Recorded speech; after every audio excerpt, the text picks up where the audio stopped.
Ok, comenzamos entonces. Ya. Padre Santo, Padre Celestial, te damos las gracias por esta reunión. Eh, También te pedimos, Señor, Dios mío, Padre Celestial, que tú dirijas al hermano para que nos podamos edificar, para llenarnos de tu Espíritu Santo, Señor, de tu palabra. Muchas veces, Señor, nos equivocamos, muchas veces nos desviamos. Padre amado, Señor, perdónanos, Señor, cuando nos desviamos y ayúdanos, Señor Dios mío, para entrar de nuevo en tu presencia. Límpianos de todo pecado, límpianos de todo malo pensamiento y haznos un corazón puro y agradable, limpio, Señor, para tu gloria. Gracias, Padre, gracias, Señor, por esta reunión y te dejamos esta reunión en tus manos. Gracias, Padre, en el nombre y precioso nombre y poderoso nombre de Jesucristo. Amén y amén, Señor. Amén, Señor. Muy bien, gracias. Entonces, ahora continuamos en el capítulo 15 de Romanos. Vamos a comenzar en el verso 5 vamos a leer hasta el 14. Del 5 al 14. A ver, eh, sería hasta el 9. Del 5 al 9, a ver, Armando, ¿estás ocupado tú? ¿Puedes leer o no? Sí, no puedes, ya. Pepe, ¿estás ahí, Pepe?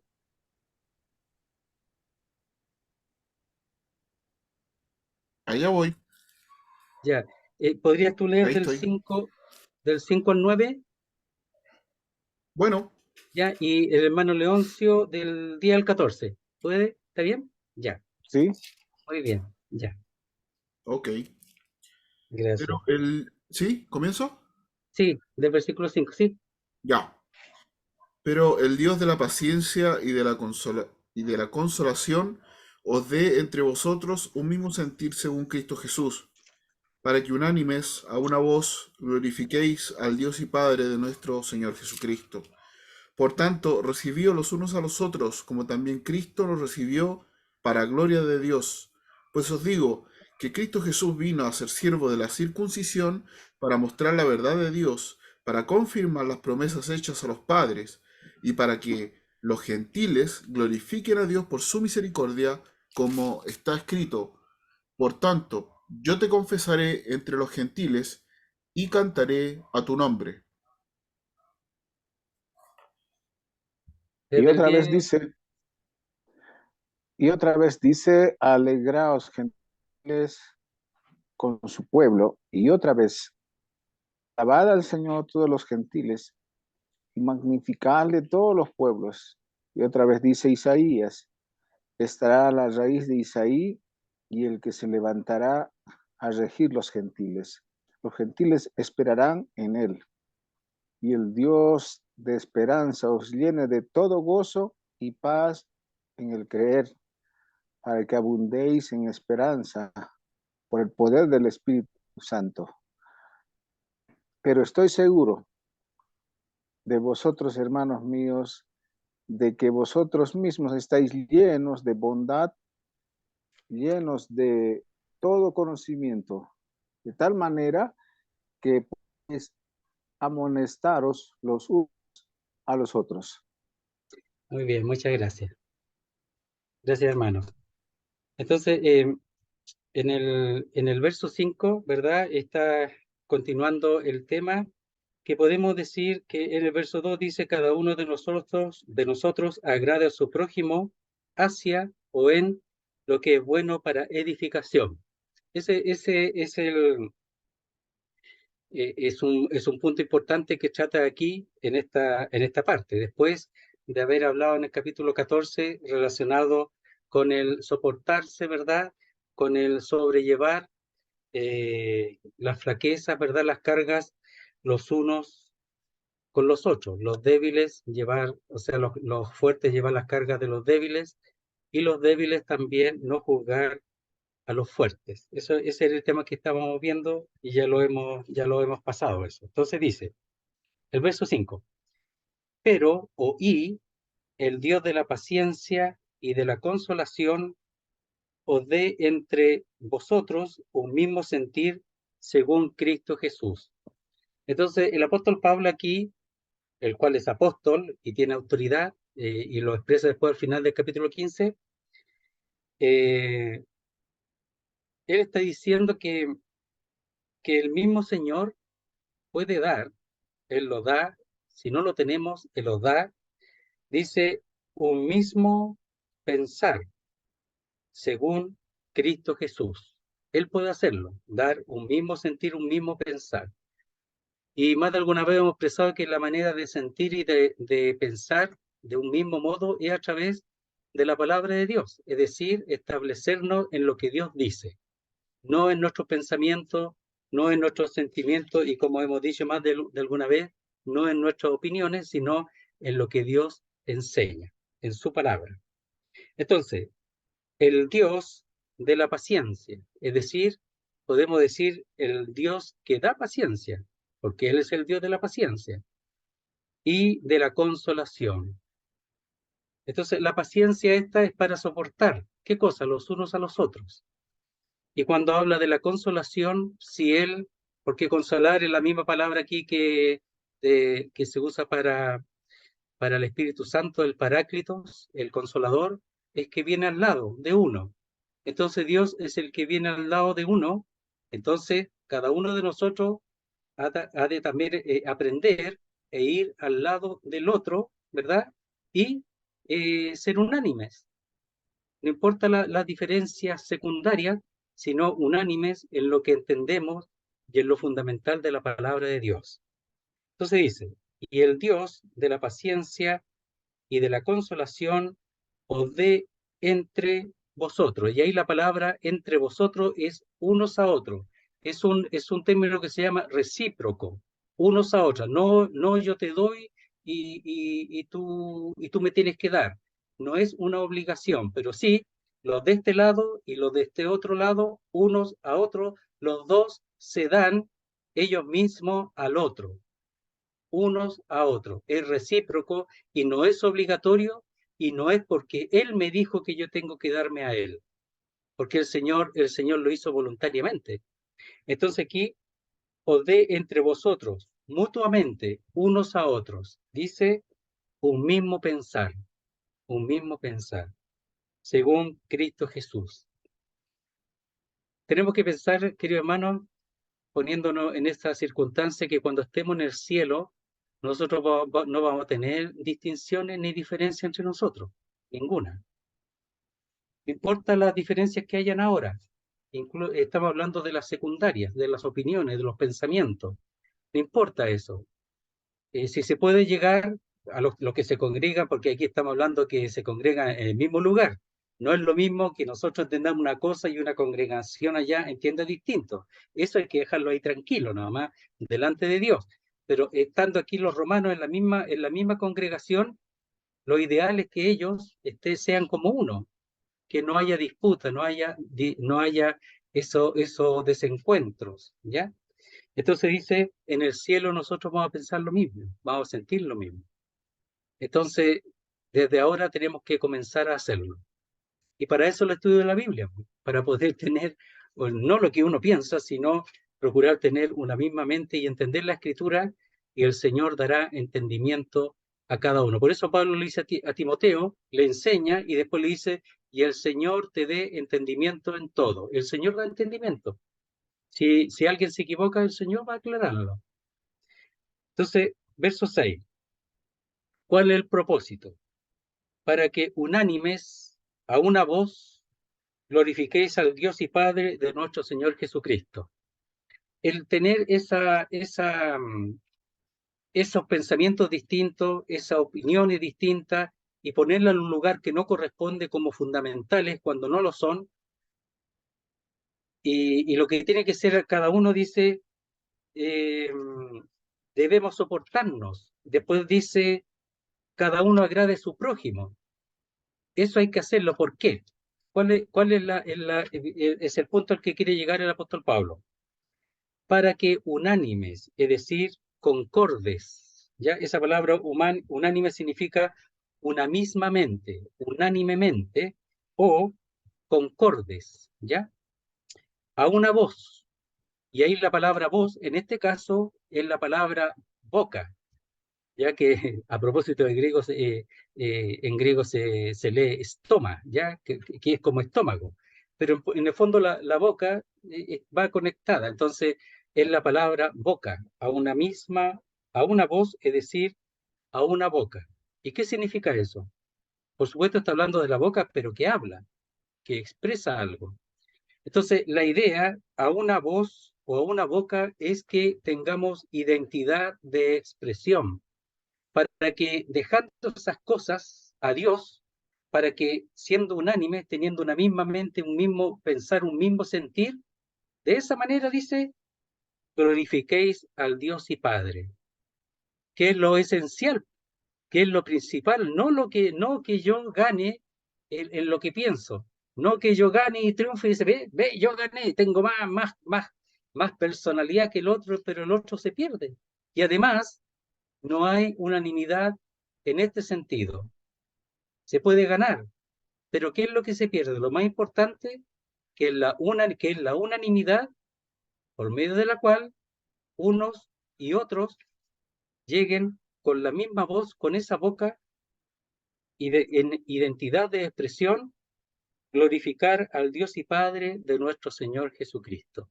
Entonces, claro, se pierde lo más importante, eso, el alabar y dar honra al Padre, al Dios y Padre de nuestro Señor Jesucristo, a nuestro Dios. Entonces, eso es el fin de toda esta exhortación que el apóstol Pablo está haciendo. Que todos nosotros a una voz, a una boca, con un mismo sentir, un mismo pensar, dejando las cosas secundarias a un lado y recibiendo al hermano, no rechazarlo, sino eh, entregar nuestro lugar para que el otro pueda estar junto conmigo. ¿Vos? Eso es lo que hay que hacer. Entonces, y ahora, del verso 7 en adelante, está hablando lo que el Señor hizo y por qué lo hizo. Y nos vamos a dar cuenta que su argumento es tan sólido y tan bien hecho, ¿ya? Y tan bien hecho punto a punto. Vamos a ver, lo dice así. Verso 7. Por esa causa, o sea, que todos deseemos glorificar a Dios, ya. Entonces, por tanto, para que eso acontezca, recibíos los unos a los otros. De nuevo es recíproco, unos a otros. No uno que mande, no, unos a otros, con un corazón libre, con una motivación libre, sin nada que impida que podamos hacer esto en unanimidad. Como también Cristo nos recibió para gloria de Dios. Entonces, así como Él nos recibió a nosotros, siendo tan distinto a nosotros, o nosotros siendo tan distintos a Él, siendo pecadores, siendo mundanos, no buscando a Dios, no hay quien busca a Dios, no hay ni siquiera uno, dice aquí en Romanos capítulo 3, entonces, tan distintos a Él, dice, Él nos recibió a nosotros. Ese es el primer punto, vamos a ir viendo, dice, por tanto, acogeos o recibíos. No recibió ya, venga para acá, ya será, po. Venga nomás, estemos juntos aquí. No, no de esa manera. Porque acoger significa que cada hermano, yo me sienta acogido por el otro y él se sienta acogido por mí. No simplemente estar juntos, sino acogidos, sin nada en nuestra mente, en nuestro corazón, que diga, pucha, lo tengo que recibir, pero no estoy de acuerdo con él. Nada de eso, nada de eso. Entonces, y eso fue el tema de preparación para esto. Entonces, por tanto, recibíos los unos a los otros. Y tenemos el ejemplo de Cristo, porque la aceptación de Cristo hacia nosotros ha sido infinitamente mayor que la que nosotros hemos de hacer hacia nuestros hermanos. ¿Por qué? Porque hacia nuestros hermanos lo único que tengo que hacer simplemente es dejar esas cosas para que no haya impedimento de tener una comunión y estar unánime con mi hermano. En cambio, el Señor tuvo que venir del cielo, tuvo que venir de allá siendo santo, como vimos, me parece que el día de ayer, en Filipenses 2, 6 al 8, sí, ayer lo vimos, parece, el Señor tuvo que descender esos siete, podemos decir, esos 7 escalones en que Él descendió, esos 7 puntos de descendencia, para poder acogernos a nosotros. Él vino del cielo, de la gloria a la tierra, para acogernos. Nosotros somos iguales con el otro, pecadores, malos, porfiados, débiles, o nos creemos fuertes, pero no somos nada de eso. Si esto, cuando habla de los fuertes, son los que se creen fuertes, y en realidad aquí no hay nadie fuerte. Entonces, tener la misma actitud del Señor, porque Él, la aceptación fue infinitamente mayor que la que se nos pide a nosotros para con nuestros hermanos. Dice, como también Cristo nos recibió para gloria de Dios. Voy a leer un texto solamente de aquí mismo, Romano, para darnos cuenta un poquito de lo que Él hizo. Dice, en 5:6, porque Cristo, cuando aún éramos débiles, y en la palabra sin fuerza, enfermos, a su tiempo murió por los impíos, para poder recibirnos. A su tiempo, es decir, lo establecido por Dios, murió por los impíos, y los impíos del antes y de después de la cruz de Cristo, a todos los impíos, todos son impíos. Entonces dice, como también Cristo nos acogió para gloria de Dios. Entonces, acogernos realmente de corazón, no así nomás porque me dijeron, eso no sirve, de corazón, pero ¿saben cómo se puede hacer de corazón? Entendiendo lo que hemos visto en la palabra de Dios. Y así como el Señor nos acogió de corazón. Si el Señor a nosotros nunca nos saca nada, Él nos recibió y nos acogió. Nunca nos saca nada. Si nosotros faltamos, confesamos y el Señor perdona. Pero en cuanto a la recepción, ha sido de una vez y para siempre. Mire, a propósito, podemos leer en Efesios, en el capítulo 1. Dice así. Dice, según nos escogió en Él antes de la fundación del mundo, para que fuésemos santos y sin mancha delante de Él, en amor, habiéndonos predestinado para ser adoptados hijos suyos por medio de Jesucristo, según el puro afecto o el buen parecer de su voluntad. Él lo hizo todo, todo. Entonces, su acogida ha sido completa de tal manera que a nosotros nos ha puesto un lugar en que para Él somos vistos santos y sin mancha delante de Dios, ahora y también en la eternidad. Verso 8, dice así, pues os digo, y ese digo tiene autoridad, porque siempre que aparece esa palabra, y dijo, y habló, etcétera, tiene la autoridad divina. Él no habla por sí mismo, el apóstol Pablo. Dice, pues os digo que Cristo Jesús vino a ser siervo de la circuncisión para mostrar la verdad de Dios, para confirmar las promesas hechas a los padres. Aquí comienza un argumento que uno queda, como dice, uno queda así, pero ¿cómo puede tener tanta claridad este caballero, el apóstol Pablo? Por supuesto, Dios le dio la sabiduría. Pero mire, primero, el verso 8, pues os digo, la palabra es porque, está explicando, ¿ya? Explicando, pero con la autoridad que Dios le da, que Cristo Jesús vino a ser siervo de la circuncisión, ¿verdad? Entonces, podemos leer ahí, solamente os lo menciono, algunos ya lo deben saber, en Gálatas 4:4 dice, pero cuando vino el cumplimiento del tiempo, Dios envió a su Hijo, a Jesucristo, nacido de mujer y nacido bajo la ley. Es decir, él era judío por excelencia, y él cumplió la ley y estuvo bajo la ley.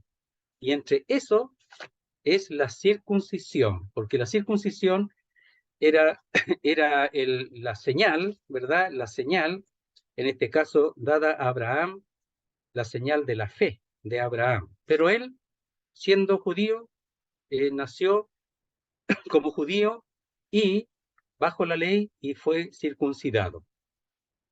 Entonces él mismo, siendo Dios, si él mismo se hizo siervo de la circuncisión, ¿cuánto más nosotros? Eso es como una exhortación. Pero aquí lo que dice es mucho más que eso. Pero lo digo como una exhortación. Si él siendo Dios se hizo hombre y se hizo siervo. Y la palabra siervo ahí es servir en un servicio común, normal. Eso, él se puso, por supuesto es alto aquí, pero él se puso como siervo. Ya dice de la circuncisión. Es decir, se hizo siervo de lo que el hombre, lo que Dios le había mandado al hombre, y él siendo hombre se puso bajo eso. Él no dijo, no, yo soy Dios, yo no me he circuncido. ¿Cómo se le ocurre? Nada de eso. Entonces la actitud del Señor es sumamente importante. Dice que Cristo Jesús vino a ser siervo de la circuncisión para mostrar la verdad de Dios, para confirmar las promesas hechas a los padres. Él vino para confirmar las promesas hechas esencialmente a Abraham y después a los padres, a los siervos. Y entre esas promesas hay otras promesas o pactos hechas a, a otros siervos y de otro tipo que lo va a ver acá. No lo quiero mencionar, lo va a ver acá. Entonces, ¿por qué lo hizo? Dice, para mostrar la verdad de Dios. Hay una mejor traducción es por fidelidad, por verdad de Dios o por fidelidad de Dios, hacia confirmar las promesas hechas a los padres. Y aquí entran los gentiles. ¿Ya? Mira. Voy a leer en Génesis capítulo 12 relacionado con ese pacto hecho a Abraham. ¿Ya? Y eso fue hecho antes que él saliese de su tierra. Dice, verso primero del capítulo 12 de Génesis. Pero Jehová había dicho a Abraham, no a Abraham, aquí Abraham, nomás sin la H. Dice, vete de tu tierra y de tu parentela, y de la casa de tu padre a la tierra que te mostraré. Y haré de ti una nación grande, Israel, y te bendeciré a él. Y engrandeceré tu nombre y serás bendición. Bendeciré a los que te bendijeren y a los que te maldijeren maldeciré. Y serán benditas en ti, es decir, en la fe de Abraham, en ti, todas las familias de la tierra. ¿Cuántas? Todas. Todas las familias de la tierra. Entonces aquí, cuando dice que él se hizo siervo de la circuncisión para mostrar la verdad de Dios, para confirmar las promesas hechas a los padres. Es que él tenía que ser judío, él tenía que estar bajo la ley, porque de los judíos viene la salvación, ¿verdad? Hacia todos, hacia los gentiles, hacia los demás. Eso se lo expresa a la mujer samaritana, que no era judía, sino que era un pueblo mezclado entre judíos y gentiles. Entonces dice, hacia confirmar las promesas hechas a los padres. O sea, todo lo que él hizo, el ponerse bajo la ley, el cumplir la ley, el ponerse bajo como siervo, sirviente de la verdad de Dios, lo hizo para confirmar las promesas hechas a los padres. Y esa palabra confirmar es la palabra establecer, es como el cimiento, en donde se establece un edificio, el cimiento es firme y es sólido, ¿verdad? Como la roca, ¿verdad? Si la base es muy débil, se le echa grandes piedras para que tenga un fundamento. Y aquí dice hacia confirmar o fundamentar las promesas hechas a los padres, para eso, para que se cumpla la promesa hecha a Abraham. Y de ahí en adelante. Dice después, ¿y para qué? Eso no aparece, ¿eh? Pero aquí lo lo dicen así para seguir la línea. Podemos leer: y los gentiles glorifiquen a Dios por su misericordia, como está escrito. Por tanto, yo te confesaré entre los gentiles y cantaré a tu nombre. Entonces, él siendo judío, porque era judío, lo que él hizo al establecerse y ponerse bajo la ley es para fundamentar, establecer, confirmar las promesas hechas a los padres. Y los gentiles glorifiquen a Dios por su misericordia. Para eso. Entonces, si él se dio de esa manera, bueno, los romanos, los creyentes en Roma, tenían que darse también unos a otros de esa manera, porque en el fondo es lo que Dios prometió a Abraham con respecto a las naciones, que todas las naciones serán benditas en él, todas. Y aquí está, y esto fue hecho a través de Jesucristo. Entonces dice, y los gentiles glorifiquen o alaben a Dios por su misericordia. Y hemos dicho que la misericordia es algo que está en Dios perfectamente, aunque también a nosotros es llamado a tener misericordia, pero en él es en perfección, que habla, la palabra está compuesta de corazón y miseria, está hablando de nuestra pobreza, de nuestra necesidad. Y él la conocía, aunque nosotros no la manifestábamos, él la conocía. Dice la misericordia, la necesidad, como está escrito. Por tanto, yo te confesaré entre los gentiles y cantaré a tu nombre.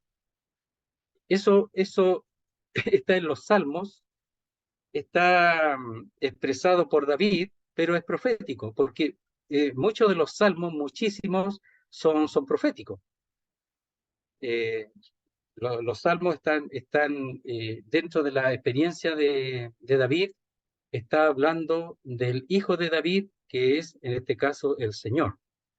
Entonces dice, por esto yo te confesaré o te reconoceré entre los gentiles, o te haré reconocer entre los gentiles, y cantaré a tu nombre. ¿A quién iba a hacer reconocer los gentiles? A Dios. Entonces, mire, veamos en el Salmo 18.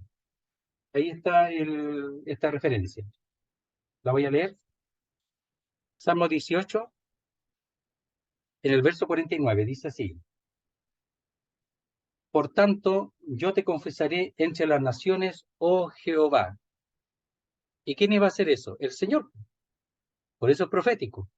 Y cantaré a tu nombre. Entonces, en el fondo, el gozo de este siervo es dar a conocer el nombre del Señor a los gentiles.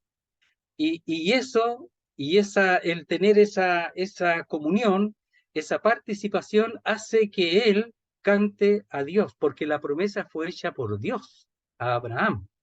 Y esa palabra ahí cantar es cantar con salterio, con instrumento. En el Antiguo Testamento lo expresa así, o sea, no es solamente un cantar, sino con gran alegría, con una manifestación de gran alegría. Y el canto es a tu nombre, al nombre de Dios. Entonces dice, yo te confesaré o te haré reconocer entre los gentiles, las naciones o los pueblos, y cantaré a tu nombre con salterio. Miren, veamos ahí mismo el Salmo 22. Dice así. También está en Hebreos, dice así. Anunciaré tu nombre a mis hermanos. En medio de la congregación te alabaré. Entonces, aquí está hablando David de lo que él haría, pero proféticamente de lo que el Señor haría, pero eso mucho más probable después de la resurrección. Después. Pero ¿cómo lo iba a hacer? Bueno, por el Espíritu de Dios. Y después, por supuesto, cuando todos estén congregados a su nombre en el reino milenial. Entonces dice, ese es el Salmo 22 que también aparece en Hebreos 2:12, el mismo texto relacionado dice que anunciaría su nombre a sus hermanos, a mis hermanos, dice el Señor, porque nos llama hermanos a nosotros, en medio de la congregación te alabaré. David, con respecto a los judíos, el Señor, con respecto a las naciones, a los creyentes gentiles, a las naciones. Entonces, todo esto tiene que ver, el hecho de ser uno, de ser unánimes, tiene que ver con que el Señor nos acogió, nos recibió, para que nosotros, siendo gentiles, nosotros podamos disfrutar de la salvación, de todo lo que Él ha hecho a favor nuestro, de haber sido librados de nuestros pecados, de haber Él tenido misericordia por nosotros. Y aquí el apóstol Pablo escoge algunos textos para dar a conocer ese tema. Entonces dice, y otra vez, alabad al Señor todos los gentiles, y magnificadle todos los pueblos.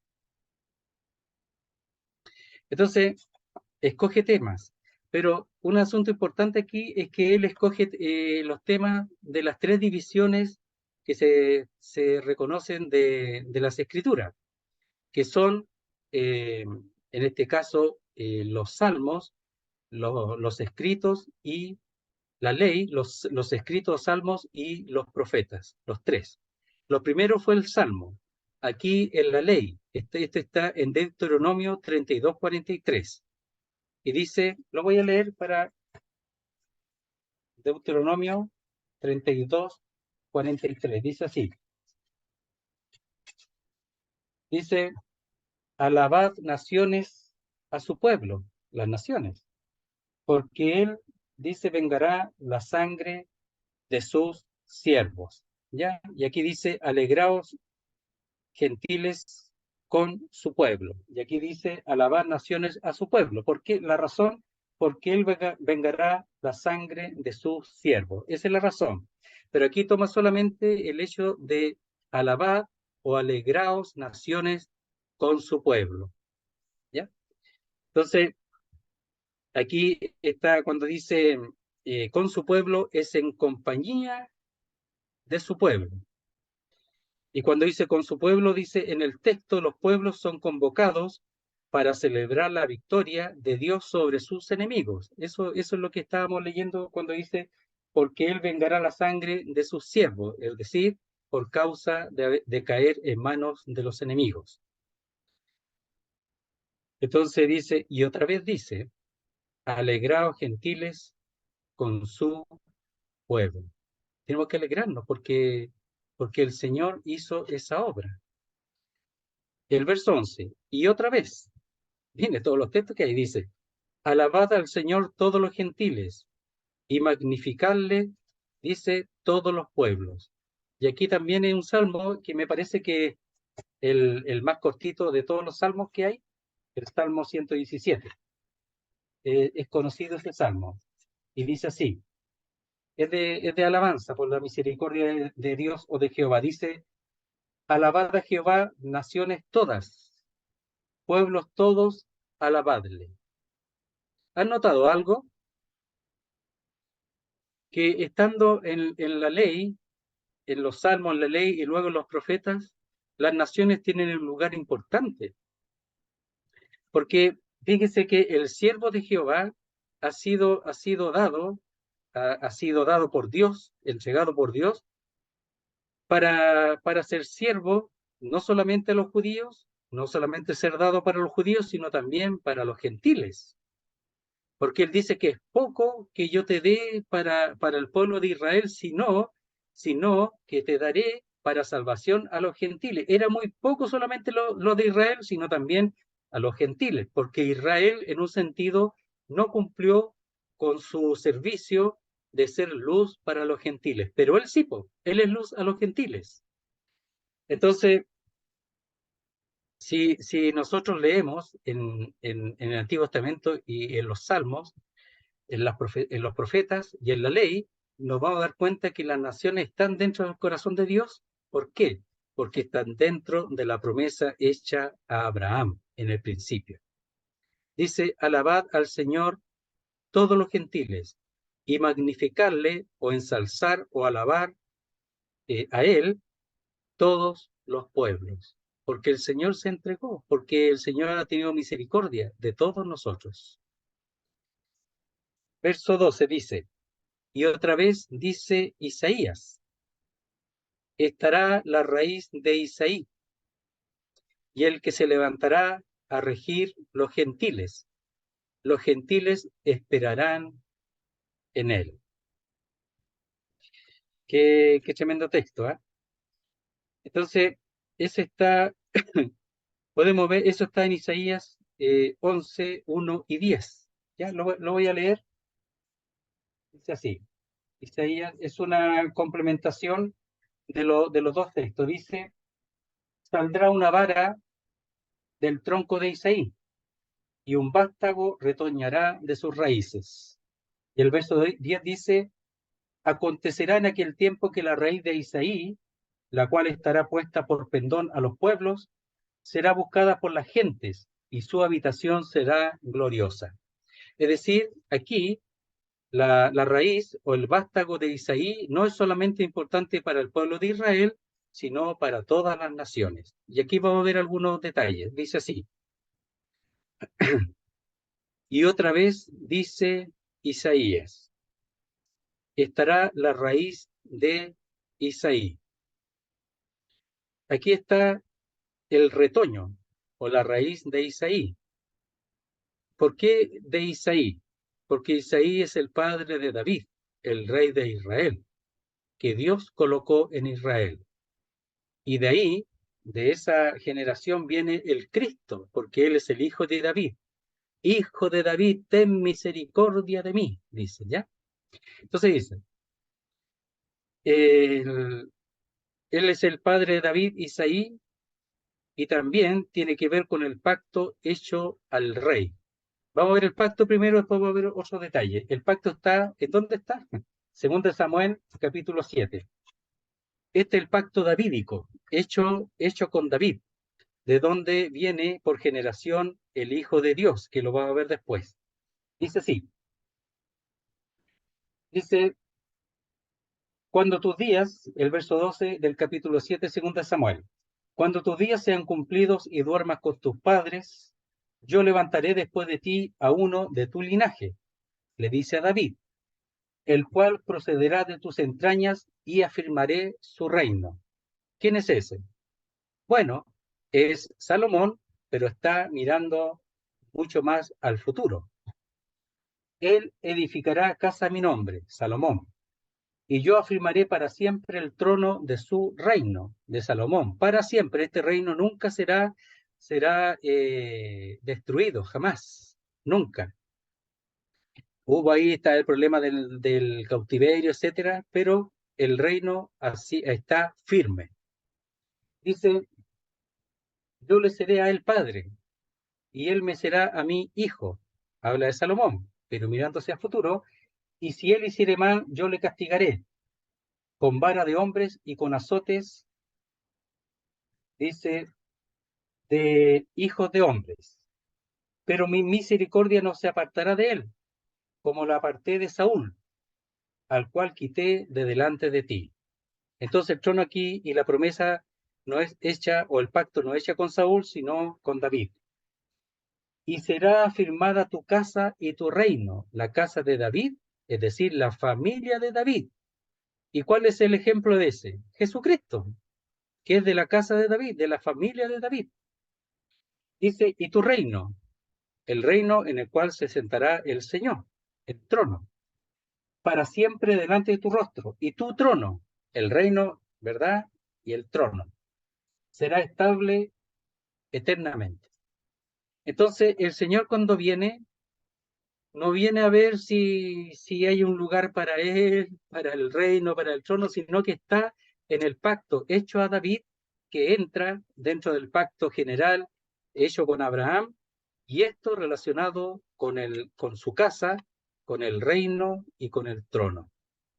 Entonces, su descendencia es Salomón, pero más específicamente establecida es el Señor. Entonces dice, Veamos, aquí mismo en el 1.4, Romano 1.4, está hablando sobre, en un 1.3 está hablando sobre su linaje. Dice que las Santas Escrituras, ¿verdad?, hablan acerca de su Hijo, de Jesucristo, nuestro Señor Jesucristo, que era o vino a ser, porque era del cielo, entonces vino a ser cuando se tomó cuerpo, ¿verdad? Cuando se hizo carne, vino a ser del linaje de David según la carne. Entonces aquí en Romano, desde el principio lo está diciendo, ¿verdad? Y en Mateo 1.1 dice así, une los pactos. En Mateo dice, libro de la genealogía de Jesucristo, hijo de David, hijo de Abraham. Une los dos pactos. El pacto hecho a Abraham, el pacto general, y el pacto hecho a David con respecto, lo dijimos, a la casa, al reino y al trono. Y podemos ver 2 Timoteo 2.8 como referencia también. ¿Ya? Es importante. 2 Timoteo 2.8. Dice así. Le dice Pablo a Timoteo, acuérdate de Jesucristo, del linaje de David, resucitado de los muertos conforme a mi evangelio. ¿Ya? Entonces Jesucristo del linaje de David. Entonces cuando dice, y otra vez, el verso 12, y otra vez dice Isaías, estará la raíz de Isaí. Habrá el retoño de Isaí, que es Jesucristo, el Hijo de Dios, el siervo de Jehová. Dice, y el que se levantará a regir los gentiles. ¿Ya? Entonces, él es el rey, por eso dice regir, se va a levantar. Bueno, él ya ha resucitado, ¿verdad? Pero cuando dice levantar, está diciendo que va a tomar su lugar. Y podemos ver el Salmo 2, relacionado con su regir, con su gobierno milenario, ¿ya? El reino milenial. Dice así, pero yo he puesto mi rey sobre Sión, mi santo monte. Yo publicaré el decreto, dice Jehová. Jehová me ha dicho, mi hijo eres tú, yo te engendré hoy. Y cuando dice, aprovechar de explicar eso, cuando dice, mi hijo eres tú, yo te engendré hoy, no está hablando de cuando fue hecho carne, sino está hablando de la resurrección. Es decir, fue engendrado, resucitado para tomar lugar, ¿verdad?, en el milenio. ¿Ya? Miren, aquí, ahí en Hebreos, lo voy a ver. Dice 2.5, porque no sujetó a los ángeles el mundo venidero acerca del cual estamos hablando. Y cuando habla el mundo venidero, que no lo sujetó a los ángeles, es que lo sujetó a Jesucristo. Y el mundo venidero es el tiempo posterior, cuando el Señor, después de nosotros se llevaba a la gloria, ¿verdad? Él venga por segunda vez y se establezca su reino, después de los juicios hechos a los judíos y a los gentiles, se establecerá su reino, y ese reino será, por supuesto, con los judíos, pero regirá a los gentiles. Entonces, cuando dice, mi hijo eres tú, yo te engendré hoy, tiene que ver con su establecimiento como el rey. Después voy a leer otro texto. Ya La dice, consulta, sí, hermano. una consulta, ahí cuando usted habla dice de resurrección, ¿es un problema de traducción? No, lo que pasa es que aquí Porque dice, mi hijo es eres tú, yo te engendré hoy, usted está leyendo, entonces yo ahí estoy un poquito ya, sí, pensando. claro, porque, claro, uno lo está explicando nomás, así, pero a ver si tenemos el texto por acá, a ver si tengo un texto. Entendiéndolo normalmente quiere decir yo te engendré Claro, hoy, está tratando de decir que recién nace. ¿sí? Claro, Por eso debe haber un allí problema de cuando, traducción. cuando dice mi hijo eres tú, yo te engendré hoy, ya está hablando no está hablando de cuando él se hizo hombre, ya, lo cual está de alguna manera ahí dentro de eso, pero en realidad allí está hablando de que él lo tiene para reinar y tomar el trono de David. Por eso a veces es un poco confuso esa parte, porque uno dice, bueno, ¿cuándo lo engendró? Bueno, cuando nació ya, pero ¿en qué? Cuando se hizo carne. Entonces, ¿qué está diciendo ahí del reinado? ¿Qué está diciendo ahí? Dice, eh, te he puesto por rey, pero si cuando vino no reinó, pues si murió, no vino, murió y después resucitó. Entonces, en un sentido, hay una, ¿cómo se puede decir? Una línea, ¿verdad? En que él viene, siendo el rey, no viene a reinar, viene a entregar su vida. Pero cuando viene por segunda vez, sí viene a reinar, pues. Entonces, por eso cuando explica ahí yo te he engendrado hoy, está hablando de que ha sido engendrado para reinar. Por eso se toma desde el tiempo cuando él, en su segunda venida o desde la resurrección adelante, porque ahí viene a reinar, po, a tomar lugar y a regir, dice, con vara a los gentiles. Viene a regir, pero la primera venida no, po. Y esa es la distinción que hay que tratar de hacer en esta línea de tiempo. Aunque eres el rey desde el principio, desde antes de venir incluso, ¿ya? Pero tenía que serse hombre, él no vino a reinar la primera vez. Había un texto, a ver, es que estoy tratando, acá está. Ya, espérense, a ver. Miren, leamos en Hechos 13:32, a ver si nos puede ayudar un poquito. Dice así, Hechos 13:32, está hablando el apóstol Pablo, dice, y nosotros también os anunciamos el evangelio de aquella promesa hecha a nuestros padres, la cual Dios ha cumplido a los hijos de ellos, es decir, a nosotros, a los judíos, resucitando a Jesús, como está escrito también en el Salmo 2, mi hijo eres tú, yo te he engendrado hoy. Entonces, cuando dice, como está escrito también, ya toma el texto de Salmo 2, 7, y está hablando de la resurrección. Entonces, ahí, en ese texto, él lo está explicando, el apóstol Pablo. Porque dice, resucitando Jesús, como está escrito también en el Salmo 2, mi hijo eres tú, yo te he engendrado hoy. Y en cuanto a que le levantó de los muertos para nunca más volver a corrupción, lo dijo así, os daré las misericordias fieles de David. ¿Qué cosa? El cumplimiento del pacto con David va a ser cumplido después de la resurrección, cuando el Señor se siente en el trono, cuando el Señor tome el reino, cuando el Señor rija a los gentiles. Entonces, ese texto explica de que mi hijo eres tuyo, te he engendrado hoy, está hablando de la resurrección, como está escrito.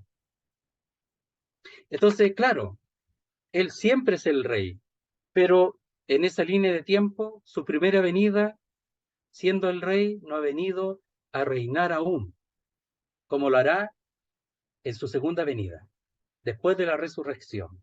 Él ya ha resucitado, está en el cielo. El próximo evento es el rapto o el arrebatamiento de la iglesia. El siguiente evento es el juicio o es el tribunal de Cristo, cuando a nosotros nos va a tomar cuenta.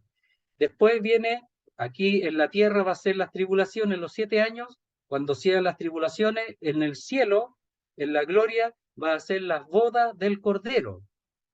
Y cuando nosotros vengamos con el Señor, ya van a haber pasado las bodas. Vamos a venir como la esposa. Siendo la esposa ahora, eso se va a efectuar una boda, una boda en el cielo, siendo aún la esposa, ya denominada nosotros como la esposa. Por eso Pablo dice, pero esa esposa es en la forma de los judíos. Nosotros estamos desposados con el Señor, pero ya somos la esposa, porque era más o menos un año que se desposaban, pero todavía no se juntaban, como el caso de José y María. Pero ya María era la esposa de él, aunque no se juntaban todavía. Entonces, allí en la gloria va a ser la boda y vamos a ser la esposa, por así decirlo, ya legalmente antes, pero ya plenamente. Y vamos a venir con el Señor resucitado aquí a la tierra. El Señor va a venir por segunda vez, va a poner su pie en el monte de los olivos, ¿verdad? Y donde este se va a partir, etcétera. Y va a haber los juicios a los judíos y a los gentiles, y va a comenzar en algún momento el reino milenial. Entonces, lo que dice el Salmo lo desarrolla muy bien el apóstol Pablo en los Hechos 13, 32 y 33, para hacernos entender que aunque Él es el rey, esa función plena la va a cumplir en la segunda venida, después de la resurrección. Entonces, ese texto, aunque cuando dice yo te he engendrado hoy, no es exactamente, está hablando de después de resucitado, está hablándolo el Señor. Y lo explica bien Pablo en Hechos capítulo 13. ¿Se entiende ahí más o menos? Pregunto. Es un texto que muchos interpretan, no lo interpretan bien, porque en el fondo hay que tratar de entenderlo bien con las distintas escrituras, pero ahí está hablando de después de la resurrección, ¿ya? Cuando venga a asumir como el rey no solamente de Israel, sino el rey de Israel, pero sabemos que las naciones van a estar alrededor y el Señor va a regir en ese tiempo, dice, con vara de hierro, porque cuando el que peca muere, ahí, ya, el que peca muere, así, ya, va a establecer, siendo él el rey, va a ser un reino de justicia, de gozo y de paz. ¿Se entiende? Más o menos. Entonces, por eso, cuando vemos el Salmo 2, tenemos que entender esa idea y nos va a ayudar mucho, ¿ya? Para entender el hecho de que él tiene su rey, pero su rey lo tiene así, por decirlo, guardado ahí, lo tiene ahí bajo la manga, ¿ya? Que ha venido, pero ha venido humildemente, ha muerto. Algunos querían hacerlo rey, pero el Señor dice, no, no es el momento, él ha venido a otra función, siendo el rey, pero ahora en la segunda venida va a tomar su lugar. Entonces, lo repito, el texto, para que podamos indagar también en eso, ¿verdad? Y confirmarlo, pero el apóstol Pablo lo explica muy bien allí en el capítulo 13, verso 32. Dice, otra vez, el 33, la cual Dios ha cumplido a los hijos de ellos, a nosotros, resucitando a Jesús. Entonces es el tiempo, resucitando a Jesús. Como está escrito también en el Salmo 2, lo está explicando. Está eh, explicando el texto, está interpretando el texto de los Salmos. Eso está haciendo. Mi hijo eres tú, yo te he engendrado hoy. Lo está interpretando ahí. Así que por eso uno cuando lee los Salmos está diciendo que cuando expresa allí, dice, pero yo he puesto mi rey sobre Sión, mi santo monte. No lo puso en la primera vez, no lo puso allí, sino en la segunda venida. Yo publicaré el decreto. Jehová me ha dicho, mi hijo eres tú, yo te engendré hoy. Pídeme y te daré por herencia las naciones, y como posesión tuya los confines de la tierra. Los quebrantarás con vara de hierro, como vasija de alfarero los desmenuzarás. ¿Ya? Entonces después le dice a los reyes, mejor póngase bajo el rey, porque si no se ponen bajo el rey, le va a ir mal, porque ahí sí va a reinar el Señor. Saben que los judíos querían que el Señor reinara cuando Él estaba aquí, pero ellos no se dan cuenta, muchos de ellos, que cuando el Señor reine, va a reinar con justicia. Entonces ellos no van a poder hacer lo que ellos quieren. Quería hacerlo rey, y si el Señor se establecía como rey allí, hubiese cortado, pero a la mayoría, porque no reconocían al rey, no lo reconocían. Pero cuando venga por segunda vez y se establezca el reino, como dije, como se enseña después de los juicios, ahí sí el Señor va a tomar su lugar. Ojalá que esto ayude, ¿ya?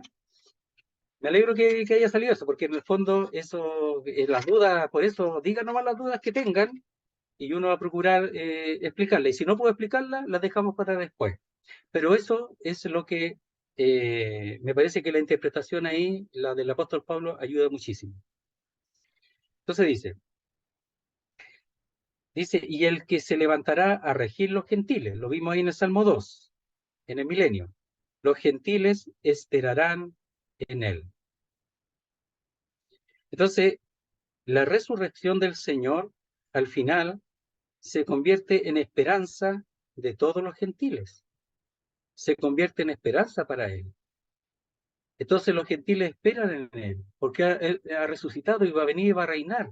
Y los gentiles van a esperar el reino milenario, el milenio, los 1000 años que el Señor va a reinar. Ahora después viene el tiempo eterno en que el Señor seguirá siendo el rey. Pero ahí será un reino en que Él se va a vindicar como rey, para que sea reconocido por todos, como Dios le pone en ese lugar, como el rey de la descendencia de David. Su trono está firme, sólido. Muy bien.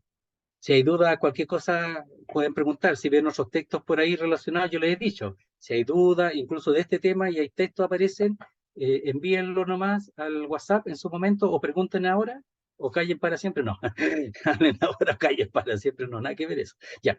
Si no, lo mandan por WhatsApp. ¿Ya? Eso. Verso 13 del capítulo 15 dice, y el Dios de esperanza os llene de todo gozo y paz en el creer, para que abundéis en esperanza por el poder del Espíritu Santo. Entonces aquí está poniendo a los gentiles en un lugar, ¿verdad? Porque está escribiendo a la iglesia en Roma, en donde hay judíos y gentiles. Entonces le está dando lugar a los gentiles, pero que proviene de los judíos. Entonces ellos deberían ser uno, porque él siendo judío, ¿verdad? Dice, vino a ser siervo de la circuncisión, podría haberse quedado ahí nomás. Yo soy judío y yo aquí vengo a ver a los judíos, a nadie más. Podría haber hecho eso, no hizo eso. Entonces, todo lo que viene después es que él establecido en las escrituras previamente, se dio hacia los gentiles. Por eso dice que los gentiles esperarán en él, y que cuando él reine, también los gentiles serán allí grandemente bendecidos en el reino, porque van a haber gentiles creyentes, y los que vayan naciendo no creyentes, ellos tendrán que dar cuenta allí, y aquellos que el Señor entra, van a ver algunos que quizás nosotros no sabemos, que ya van a entrar eh, por disposición divina, tendrán que dar cuenta a Dios. Los que no se rijan o se dejen regir por la ley del Rey de Gloria. Entonces, eso está hablando. Por eso es importante el texto, porque el siendo judío se dio hacia los gentiles. Entonces, judíos y gentiles deben darse uno a otro y ser uno. Entonces dice, y el Dios de esperanza os llene de todo gozo y paz en el creer, para que abundéis en esperanza por el poder del Espíritu Santo. Entonces, cuando dice os llene, está hablando a todos, que todos tengan esto, que todos tengan este gozo, esta esperanza, etc. Eso es lo que está diciendo. Entonces, dice, y el Dios de esperanza, porque Él es fuente y garantía de todo lo que viene. Por eso es el Dios de esperanza. Al confiar en Dios, nosotros tenemos una esperanza segura, porque Él da garantía. Él es garante de todo lo que ha dicho en cuanto a lo que viene, al futuro, y al cumplimiento de las cosas futuras. Nosotros tenemos un punto aparte, las profecías del Antiguo Testamento, que gran parte de ellas se han cumplido, no todas, pero las que se han cumplido literalmente, todas. Y algunas, según, por ejemplo, las 70 semanas de de Daniel se han cumplido literalmente. Todavía queda una semana por cumplir, que es las tribulaciones, pero todas se han cumplido no literalmente, sino también en el tiempo preciso, porque esa profecía es con tiempo preciso. Entonces dice, el Dios de esperanza, se ha cumplido todo lo que Él ha dicho, literalmente, lo que viene se va a cumplir literalmente. Entonces la profecía es súper importante, querido hermano, estudiarlo. Ojalá un día estudiemos algo de profecía, no sé si lo hagamos aquí, pero la profecía es fascinante, es sumamente hermosa y da poder. Algunos piensan que la profecía, ¿para qué? La profecía necesitamos para ahora. No, la profecía es sumamente importante, porque eso es lo que nos da el estar bien establecidos en la verdad de Dios, en lo que se ha cumplido, porque la venida del Señor y su muerte está profetizada, y su segunda venida también. Entonces la profecía es sumamente importante, la cumplida y la que se cumplirá. Entonces dice, os llene de todo gozo. ¿Ya? Vamos a ver algunos textos relacionados. Vamos a pasar un poquito. ¿Ya? 5.2 dice así. Romanos 5.2. Por quien también, por Jesucristo, tenemos entrada por esta fe, por la fe a esta gracia en la cual estamos firmes, y nos gloriamos en la esperanza de la gloria de Dios. Entonces, por el Señor Jesucristo nosotros hemos sido introducidos, ¿verdad? Tenemos un acceso ya a esta gracia, y esta gracia es Jesucristo mismo. Pero en esa, dice, nos gloriamos en la esperanza de la gloria de Dios, porque estando en el Señor Jesucristo tenemos la esperanza de ver a Dios, su gloria. Vamos a ver la gloria de Dios. A Dios nadie la ha visto jamás, pero en Jesucristo nosotros vamos a contemplar la gloria de Dios, la vamos a contemplar. Y esa dice en la esperanza. Nos gloriamos, nos jactamos, decimos, nosotros tenemos esperanza, nosotros sabemos que vamos a ver al Señor y en el Señor vamos a contemplar la gloria de Dios, lo sabemos, porque si Él ha cumplido todo lo que ha dicho hasta el día de hoy, también va a cumplir lo que falta. Y esa es la garantía, su palabra. Y no solamente su palabra, lo hemos dicho, sino que todo lo que Él ha dicho previamente se ha cumplido. Y lo que falta se cumplirá también. Entonces, hay un texto en Isaías que me gustaría leer también. Isaías 26:3. Dice así.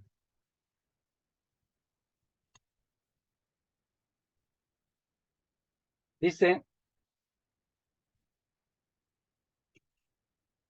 es conocido, ¿eh? Y es bonito, mire, dice, tú guardarás en completa paz a aquel cuyo pensamiento en ti persevera, porque en ti ha confiado.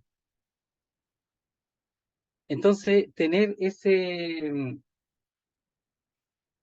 guardar del Señor a aquel que su pensamiento en él persevera, dice después, porque en ti ha confiado.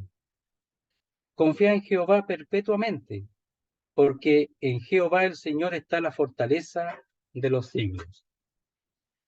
El que persevera constantemente, dice, en cuyo pensamiento en ti persevera, es que nosotros tenemos que estar llenos de la palabra de Dios y considerar las cosas que nos ha dado y las cosas que nos dará, las cosas que vienen. Para ellas están hechas, pero nosotros la vemos en el tiempo.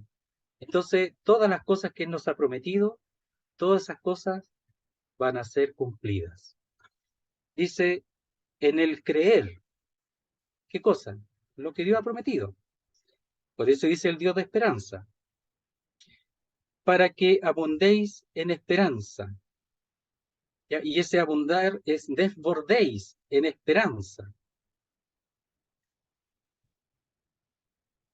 O sea, nosotros tenemos la profecía, las cosas que vienen, lo que Dios ha prometido, son temas que tenemos que tener en nuestro corazón. Tenemos que entender bien los tiempos. Oye, hermanos queridos, y para eso Él lo ha revelado, las cosas que vienen, y todos los tiempos, las dispensaciones. Entonces, dice, para que abundéis en esperanza por el poder del Espíritu Santo. Es decir, en esperanza en lo que se espera, porque nosotros esperamos algo. No hemos sido salvos para, no nos ha salvado para después dejarnos, bueno, ustedes vean lo que hacen. No, Él ha hecho todo, absolutamente todo. Ha preparado toda la mesa está lista para servirse, toda está lista. Entonces dice, por el poder del Espíritu Santo. Ahora, ¿quiénes son los que tienen que, dice ahí, eh, procurar esto? ¿Quiénes son los que tienen que seguir esto? ¿Quiénes son los que tienen que abundar en esto? Los judíos y los gentiles, porque tanto los unos como los otros tienen, en un sentido aquí como la iglesia, la misma esperanza. Si los separamos, los judíos tienen una esperanza terrenal. La iglesia, los gentiles de la iglesia, tenemos una esperanza celestial. Pero junto con los judíos, aquí, los dos siendo uno, tenemos una esperanza celestial, la misma esperanza celestial. Por ejemplo, Juan el Bautista dice que es amigo del esposo. Un ejemplo, su esperanza es terrenal, no es celestial, es terrenal. Porque él está cerca del esposo, pero no es la esposa, es amigo del esposo nomás, como dice él. Entonces dice, y el Dios de esperanza os llene de todo gozo y paz en el creer, para que abundéis en esperanza, en lo que se espera. ¿Ya? Y dice después, por el poder del Espíritu Santo. Es decir, el Espíritu Santo nosotros tenemos que darle lugar, porque Él es el que nos confirma todas las cosas que Dios nos da a conocer. Muy bien, hasta ahí vamos a llegar, nos pasamos.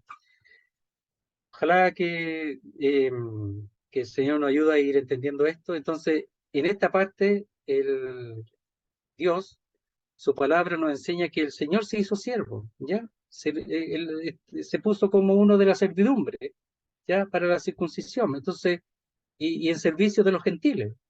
Entonces, ¿cómo nosotros vamos a destruir algo que Él ha hecho? Que de los gentiles, de los judíos, se ha hecho uno, la iglesia. ¿Ya? Pero también en cuanto al reino, los gentiles van a ser gobernados por el Señor en el tiempo del milenio, aparte de la iglesia también, porque en la tierra van a haber gentiles.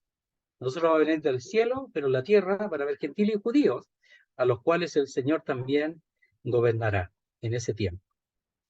Ese es un tema de la profecía, que ojalá podamos algún día, vimos algún punto aquí, pero ojalá se pueda también desarrollar. Muy bien, hermanos. No sé si hay algo ahora o oramos. ¿Vamos a orar entonces? Marcelo, ¿estás ahí?